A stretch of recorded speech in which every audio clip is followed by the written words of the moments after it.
Hello మిత్రాన్స్, welcome to day 4 challenge of HTML and CSS.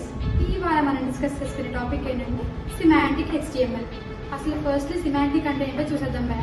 Semantic అంటే ఏంటంటే నువ్వు తీసుకున్న వెబ్ పేజెస్ ని మీనింగ్ఫుల్ స్ట్రక్చర్ గా ఉంచడాన్ని మనం సిమాంటిక్ HTML అంటాం. ఇది ఏం చేస్తుందంటే యూజర్స్ అనే వాళ్ళకి ఈజీగా యాక్సెస్ చేసుకోవడానికి అండ్ ఆల్సో ఈజీగా రీడబుల్ అంటే చూడడానికి చదవడానికి ఈజీగా ఉంటుంది అనమాట. ఇందులోనే మనకి టైప్స్ ఆఫ్ సిమాంటిక్ ఎలిమెంట్స్ అనేవి ఉంటాయి. ఫస్ట్లీ అందులో వచ్చేసరికి నీకు నావ్బార్ అంటే ఏంటి? నావ్బార్ అంటే ఏంటంటే నువ్వు తీసుకున్న నావ్బార్ లింక్స్ ని ఒక సెక్షన్ కింద ఉంచడాన్ని మనం నావ్బార్ అంటాం. నెక్స్ట్ వచ్చేసి హెడర్ అంటే ఏంటంటే నువ్వు తీసుకున్న కంటెంట్ అనేది లోగో కింద అయినా ఉండొచ్చు అనమాట. నెక్స్ట్ వచ్చేసి సెక్షన్ అంటే ఏంటంటే group related content into meaningful section అంటే నువ్వు తీసుకున్న కంటెంట్ అనేది మొత్తం గ్రూప్ కింద చేస్తుంది అనమాట.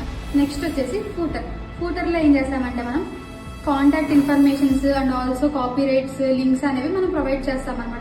ఎగ్జాంపుల్ లైక్ ఇన్స్టాగ్రామ్ లింక్ కానీ టెలిగ్రామ్ లింక్ కానీ ఫూటర్ లో మనం యాడ్ చేస్తాం. And also next positioning elements లో మనకి అబ్సల్యూట్ అంటే ఏంటి, రిలేటివ్ అంటే ఏంటి, ఫిక్స్డ్ అంటే ఏంటో ప్రతిదీ ఫుల్ అంత వీడియోలో మన యూట్యూబ్ ఛానల్ అప్లోడ్ చేశాను. మీరు చేయాల్సింది ఏంటంటే కింద ఉన్న క్యాప్షన్ లింక్ ని ఓపెన్ చేసి చూసేయండి.